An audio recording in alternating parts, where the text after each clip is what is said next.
Nederland is hoogleraar psychiatrie die doordrongen is van het feit dat de psychiatrie zich in een crisis bevindt. Net als Damian Denis in Amsterdam. Het zijn er wel de enige twee, overigens.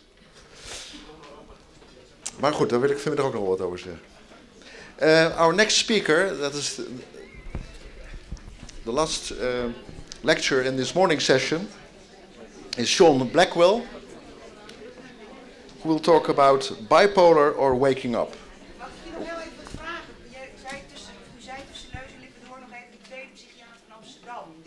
Damian Denis. Damian Denis. Ja. Die heeft kort geleden in het lijfblad van de psychiaters, getiteld De Psychiater, een heel kritisch stuk geschreven. Thank you. The floor is yours. The floor is mine. Is this really happening? Am I in Rotterdam? Is this for real? Is it? Okay. How many people here know about me? Like, raise your hand. Whoa. That was more than I was expecting. And I'm just really giddy up here, and I just want to burn off a little nervous energy by telling you guys how this happened, okay? Karen, who spoke at the beginning, I put a video out there saying I'm coming to Europe, and if anybody wants to do anything with me, just let me know, because I live in São Paulo, Brazil. And then Karen wrote me and said, Sean, do you want to do a seminar in the Netherlands? And I said, Karen, I think it's a great idea, but I'm just not that big of a deal, so I don't want to have you slave away to create this seminar. So thanks, but I really appreciate it, but no thanks. And then a few weeks later, Ruud contacted me here and said, Sean, do you want to do a seminar in the Netherlands? And we started talking, and I was like, well, it's going to be hell for you guys to put this together, but if you want to get together with Karen in Belgium and try and do something, then okay, go give it a shot, see what happens. I thought maybe 30 people would show up.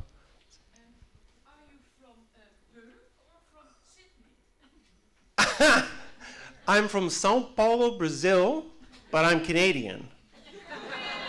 Does anyone want me to speak Portuguese? I can, se você quer, eu vou falar português para você. So anyway, so Ruud contacted me, and then we said, okay, let's give it a shot. Then Anne-Marie wrote me, Sean, do you want to do a seminar in the Netherlands? And I was like, well, actually, there's already these 2 other people doing this thing, so why don't you contact them? And then Khadija wrote me, Sean, do you want to do a seminar in the Netherlands? And I was like, something's going on in the Netherlands, because you know how many people have contacted me from the rest of Europe to do a seminar? 0. Nobody. So there's like this energy. And then I go with my wife, and we go to Crete, Greece, for the Eurotask conference. That's European Association of Transpersonal Psychology. And then I meet this woman there, Anke, who's not here today, but she's the president of Eurotask in the Netherlands. And I said, oh, I'm going to do a conference there. She says, oh, well, you can stay at my house. So I got someone here I'm staying with for the whole week for free. Thanks very much to Anke. And there's just a great energy around the Netherlands. And from back in 2007, I met people online from this part of the world, and I thought, you know what, these people are pretty cool. I like these people. They're a little bit crazy about being on time, which, I don't know, you guys just got to get over that, okay? Yeah, there's a way you guys are open to ideas and consider them thoughtfully without trying to kill each other, which is, what you usually see in the United States, where it's just like, fuck you, this kind of thing. So I was really excited about that, and I think there's a great potential for change here in the future. Not revolution, not like we need to overthrow everything, but we've got to evolve, get more sophisticated, and bring in ideas like from Soteria and that. By the way, I also was like, oh, contact Mario Domen from Soteria Netherlands, and Phil Borges, he's this great guy. Yeah, get him on the mix. And so, it could have been called the Bipolar Waking Up Conference, but that's really a lousy title. So Phil's Crazywise name was just terrific, okay? So I know I'm already late, I'm late. Anyway, so now I feel better, we can get started. For the non-professionals in the room, the title is The Bipolar Waking Up Story, and I'm sure some of you know that story already, but for those who don't know, I figure that's a place to start. I've got 2 workshops this afternoon. That's going to sort of give more new information. But for the professionals in the room, the title in Crete for the conference was Using Transpersonal Psychology as a Basis for Validation and Recovery for People Diagnosed with Bipolar Disorder. Okay? For a professional title, same stuff. Okay. And, by the way, I've got my wife's name here. The lovely lady in the back is not my wife. I'm not having an affair. That's Moni. She's my client, okay? Leisha was with me in Crete when we did this. And Leisha is a transpersonal psychologist, and we've sort of been doing this work together. So I just wanted to give her credit for part of this presentation as well. And it's a very personal story, what I'm going to tell, and you'll understand why in a few minutes. Okay, video. First, I'm going to tell my story through one of the videos I've made for YouTube. And using a video, you'll learn in 9 minutes what it would take me about 25 minutes to do just speaking live. So let me put that video up now.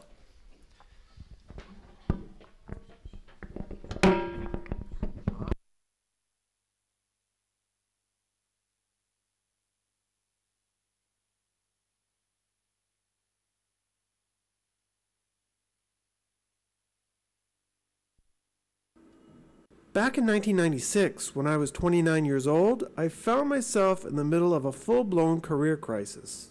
Even though I graduated from the University of Toronto 4 years earlier, I was still earning an embarrassing salary, and it just seemed like my career was a dead end. I was going nowhere. I worked in the media department of an advertising agency where I had accepted a very low position in the company, thinking that I would get rapidly promoted. But this didn't happen, mainly because it was obvious to everyone that I didn't like what I was doing, and in fact, a lot of the time, I was quite depressed. Looking for a way out of my dilemma, I decided to sign up for a self-help seminar called the Landmark Forum. There, together with about 150 others, I learned many new concepts and did different exercises in order to get in contact with my deepest thoughts and feelings. I found the course to be very inspiring, and in fact, when I went home at night, I would find it very difficult to sleep. In fact, I was probably only sleeping about 4 hours a night. On the second day of the course, we did a short 5-minute meditation with the objective of confronting our fears. There, we were asked to imagine ourselves in a very dangerous situation and feel what that felt like. Now, in the first minutes of the meditation, I didn't feel any fear at all, but then I remembered a scuba diving accident that I had had about 2 months earlier. During this diving accident, I was about 90 feet below sea level when I had an equipment problem. I lost my weight belt and started to shoot to the surface. It was a very dangerous situation in which I could have died. During the meditation, I felt the full force of that moment of the accident return, and I felt this punch in my chest and began to cry. Returning to my house that night, I felt completely different. My 5 senses were all sharper, and I could see many details in towels and curtains that I had never noticed before. I also started to have many insights into my life and into the world that we live in. And during the night, I started to write all of these things down in a notebook because it was impossible for me to sleep. During that time, I was living with my parents, and in the middle of the night, I had an important conversation with my mother about some issues I thought we had in our relationship. And I also felt the need to confess some sins that had happened years earlier, things that nobody in my family even knew about. I was very emotional during this time, but I was still functioning. When I returned to the course the next day, I felt lighter and happier than maybe I had ever been in my life. For all my life, I'd had this sensation that I just didn't know enough, that I needed to know more, I needed more information.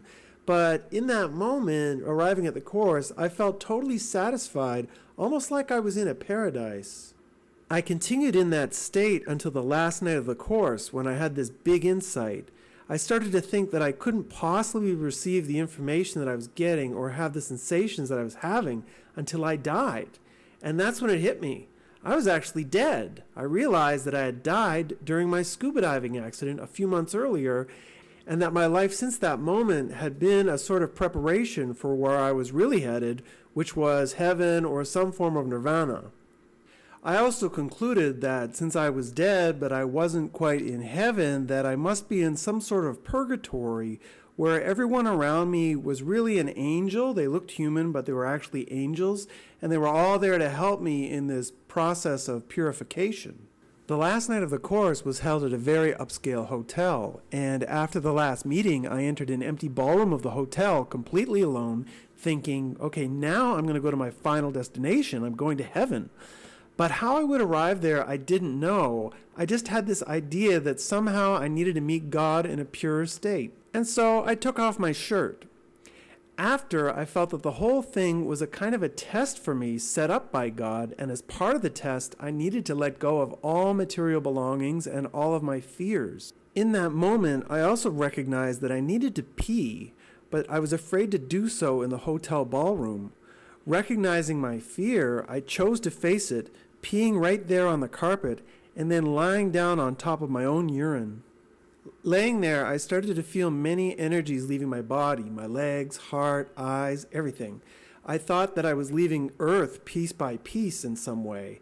And then after all these energies left, I saw a pink light above me, which I took as a sign of God's love. After some time, security guards arrived and started to speak with me, asking me to put my shirt back on, but I refused. Later, some people from the course arrived, again insisting that I put my clothes on, but feeling that this was all a test, I also took off my jeans, shoes, and socks as well, until I was just in my underwear. Eventually, the police arrived, handcuffed me, and took me to the psychiatric hospital in an ambulance. But still, I was sure that I was headed for heaven. When we arrived at the hospital, I was speaking to everybody in a loud voice, namely because everyone around me was asking me to be quiet and I didn't want to be controlled. I was very resistant to people trying to control me. My father arrived shortly after, and with him by my side, I spontaneously went into a form of regression. I remember my childhood and felt that I was flying through space and time. I recalled the film A 2001 Space Odyssey and felt a strong connection to the apes in that movie, making ape sounds on the hospital bed. I felt my imagination full of love and the happiness of memories of my life, and began to think of the hospital as a huge spaceship sailing through the galaxy for heaven. However, even though I was quite happy, I had no idea how angry everyone was becoming with me because I wouldn't stop talking and yelling. Eventually, the psychiatrist, 4 security guards, and a nurse with a syringe came into the room to give me an injection in my thigh. Handcuffed to the bed in nothing but my underwear with 5 people standing over me, it was a horrible sensation. Later that night, the psychiatrist spoke with my parents, telling them that I probably had schizophrenia or bipolar disorder, but that it may also be a one-time episode. Waking up about 24 hours later, I saw that rather than being in heaven, I was still stuck in the hospital. It was then that I realized that my reality probably wasn't going to change much more than that. So when I had my first meeting with the next psychiatrist, I decided to act differently. I told them my name and explained that the crisis was some sort of post-traumatic stress disorder, which was related to my scuba diving accident. Honestly, I wasn't sure of anything, if I was dead or alive, but I knew that I wanted to leave that hospital as soon as possible, so I told them what they wanted to hear. Luckily, I was released and returned to my parents' house after about 4 days. I was still sensitive and I didn't want to see anybody, but I began to return to normal without medications. A few people in my family suggested that I see a psychologist to understand what had happened. But to me, what I'd been through was a completely spiritual experience, and I didn't think that was something a psychologist would understand. And besides, even though my experience at the hospital was hard for everyone, I was feeling much better. Before the experience, I felt like I was in a prison. After, I felt free. When I finally returned to full-time work about 5 months later, my career, which had been so frustrating, improved quickly. While not entirely satisfied with advertising, I was able to get a much better position in a new company, and there my boss was so happy with my work and my attitude that he raised my salary 3 times in the first year. In addition, I also started to explore other areas that interested me, looking for a more spiritual line of work than advertising. And during this exploration, I discovered the books of Dr. Stanislav Grof. Reading his book, The Stormy Search for the Self, I found that all of my spiritual symptoms in my crisis were there, and the confirmation of this condition as not a mental illness, but as what Dr. Grof called it, a spiritual emergency, was a huge validation. A few months later, pursuing my spiritual interests, I went to Peru, and it was there that I met my future wife, Leisha, and since that time we've had many adventures together. Eventually, we would travel her country of Brazil together for 7 months, and I would finally leave my career and move to São Paulo, Brazil sometime later. Here, I started working as a private English teacher for executives. No, the work wasn't exactly spiritual, but I always liked the opportunity to genuinely connect with different people, and working without a boss did feel like heaven. So what were the results of my so-called mental illness? A better job, more money, lots more adventure in my life, a great relationship which continues until today, and a whole new country. I never had a relapse, never took medication, and never saw a psychiatrist or psychologist for my condition once I was released from the hospital. But what was most important was how I felt in my heart. Like I said, before I was in a prison, after I was free.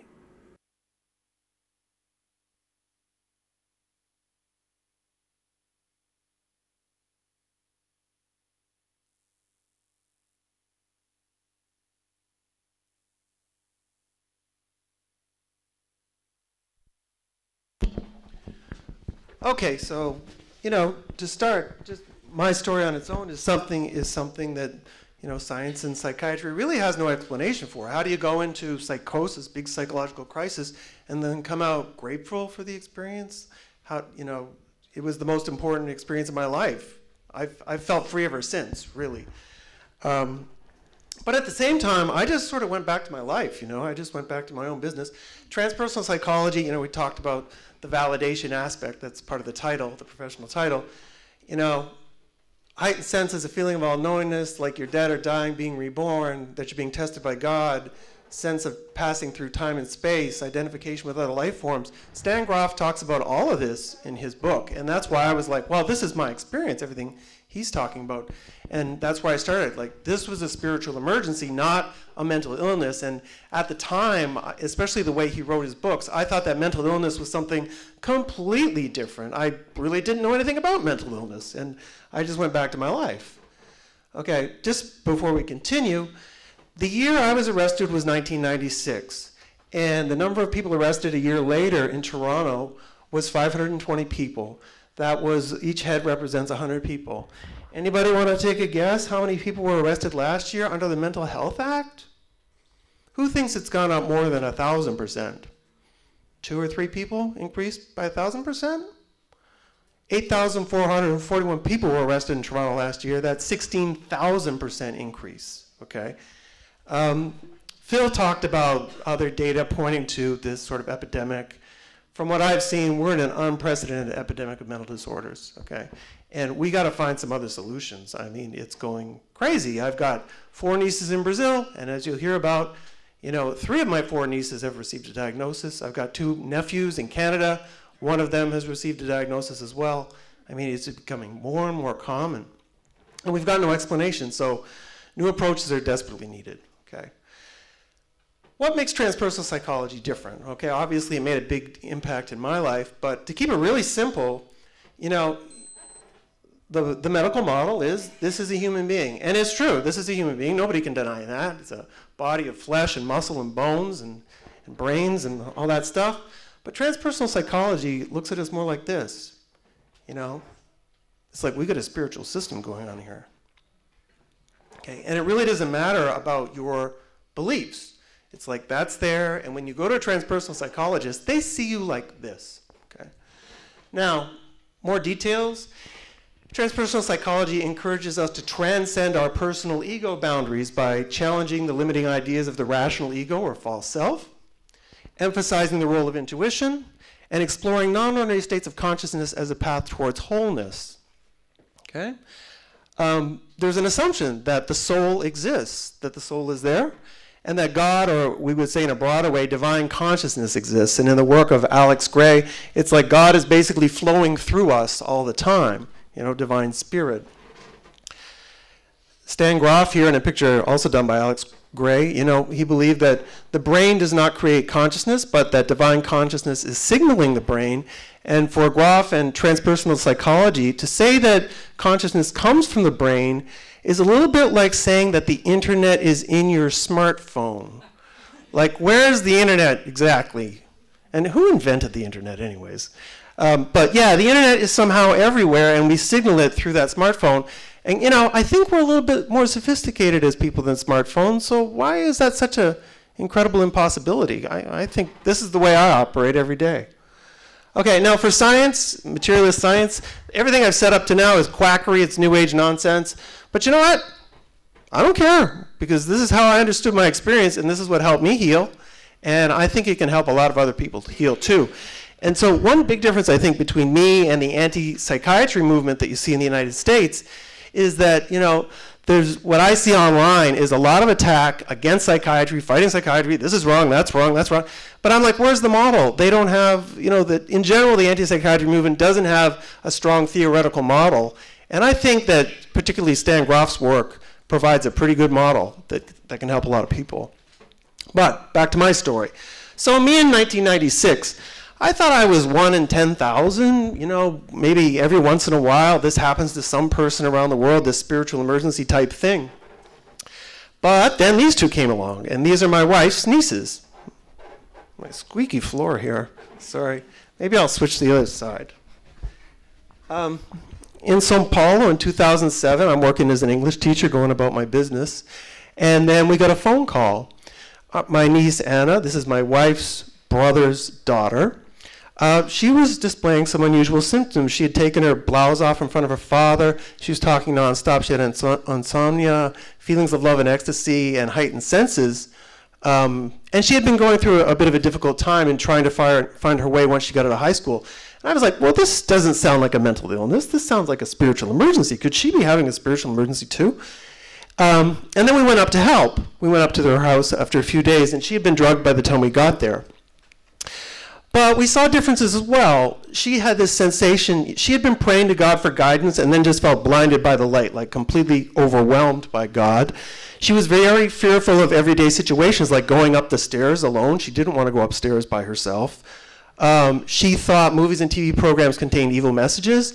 And yeah, she was watching the movie What the Bleep Do We Know? And she was like, oh, this movie's evil. They're giving us messages. What's going on here? And that was one of her triggers, was that movie, which is all about quantum physics and very expansive, And so, she had a little paranoia there, and she was afraid of losing her mind. So there was a lot more fear in her experience. But still, it was so close to my own that I thought, wow, something's going on here.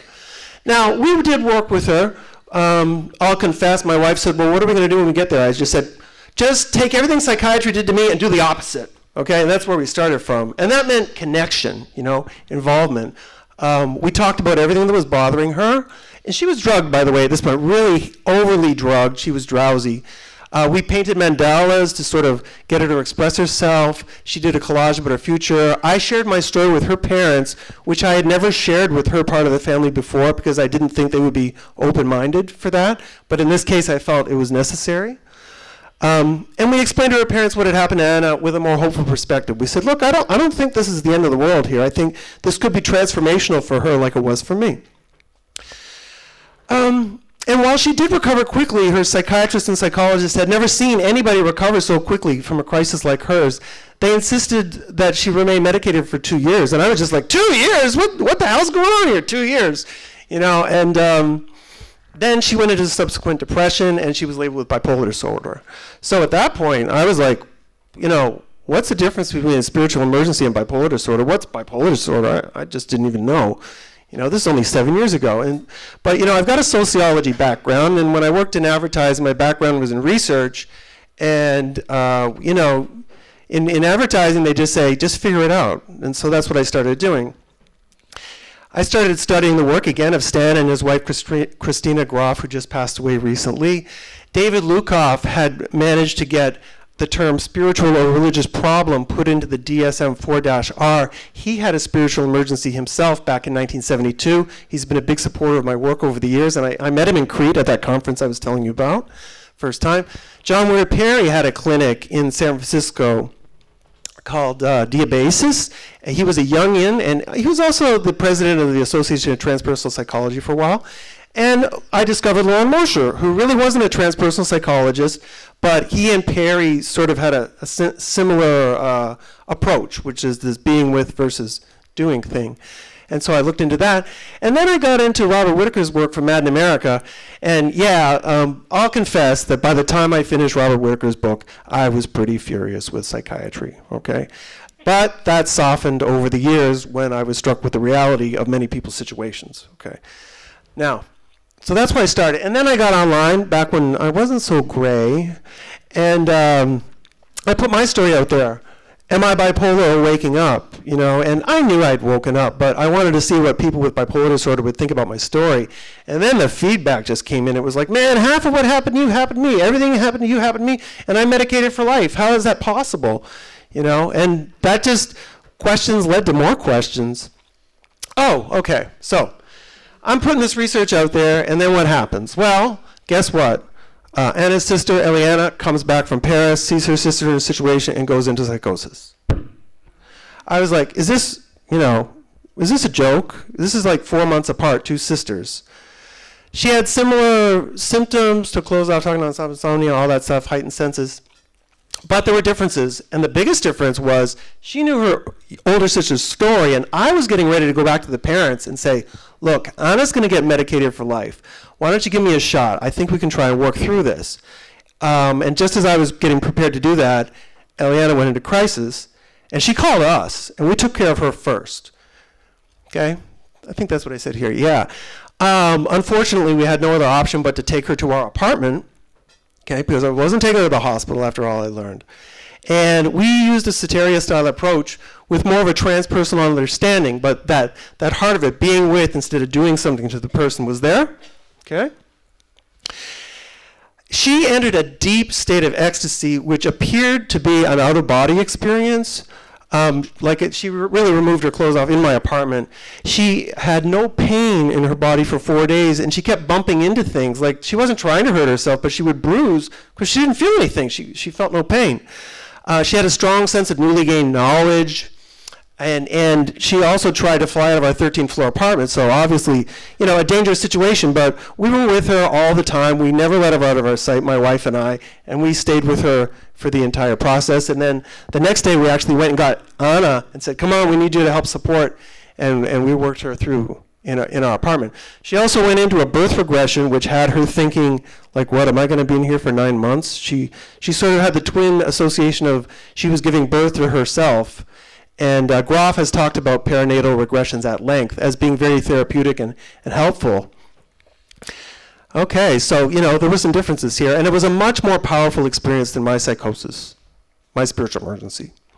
When we took her parents, when her parents took her to the psychiatrist 3 days later, he found no symptoms of psychosis, and he didn't prescribe anything.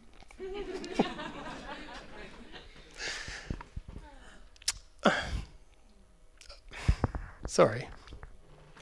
So here's where we're at today. You know, it's a long story. It's a complicated story. Anna had 3 episodes since, both medicated, but we gave her support as well. She really hasn't been able to embrace my work or understand it on an intellectual level, okay? We did spend, we had a good quality time together back in 2012. And after that experience, she went off meds for a year, didn't tell anybody, and it was against my recommendations, but she even went to Europe unmedicated and was fine. And international travel is a huge trigger. But she had a few issues with her boyfriend and things like that, and she went back into crisis, and she's currently medicated indefinitely, you know, which keeps me motivated to keep researching and keep learning. This is what happened with Ileana. She had 4 more episodes, but they were milder.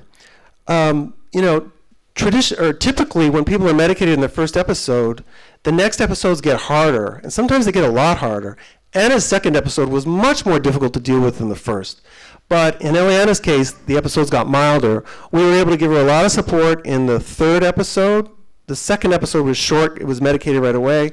And then the 5th episode was so mild, she was able to work through it on her own when she was in Argentina. Okay? She was medicated twice for less than a month. She was really like, you're not giving me these medications. She was really against that. And I don't know why there's a little Skype button there, but let me get that.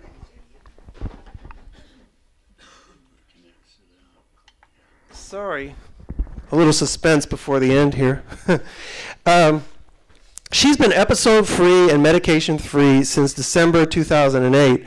That's after 5 episodes, okay? And I think that's...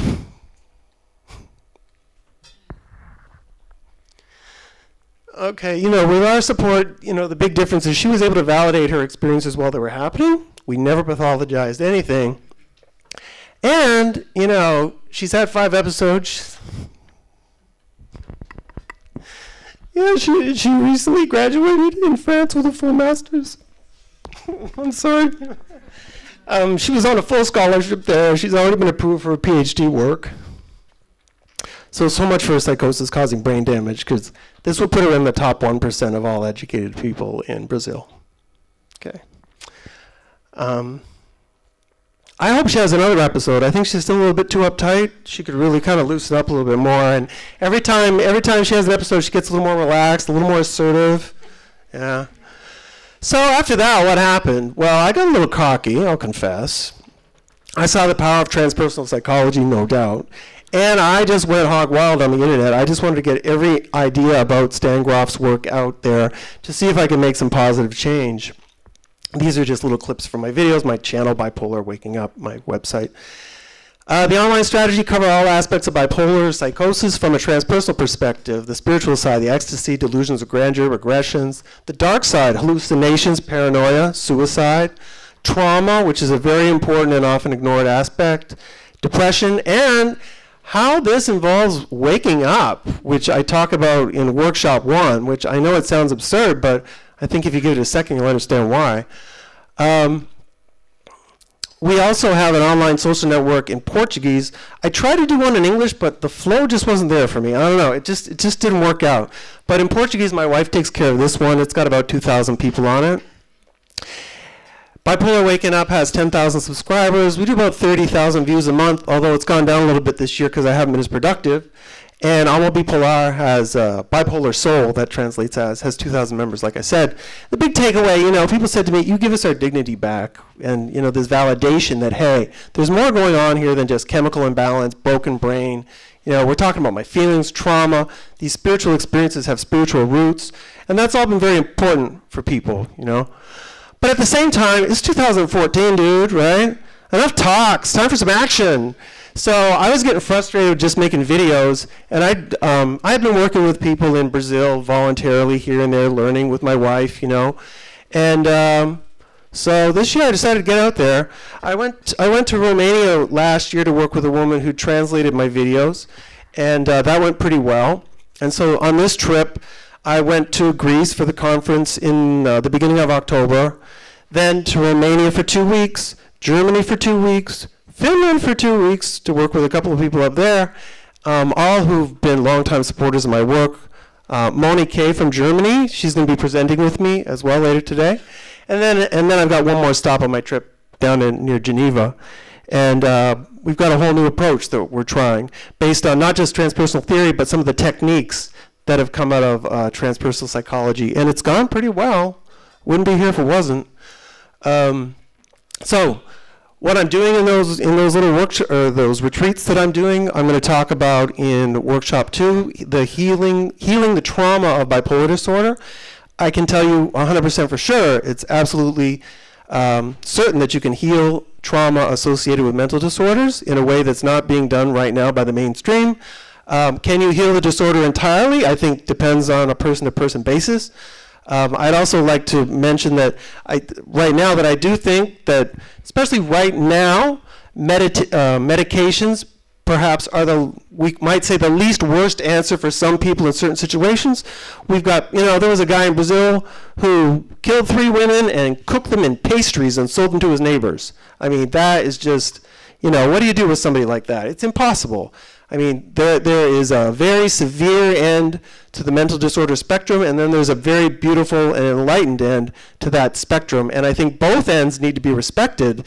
And if we can do that, I think that there's a chance to create a more sophisticated system that recognizes that wide and difficult spectrum to cross, and not just sort of throwing mud at each other from one side of the aisle to the other, So, yeah, I'm done. That's it. Thank you very much.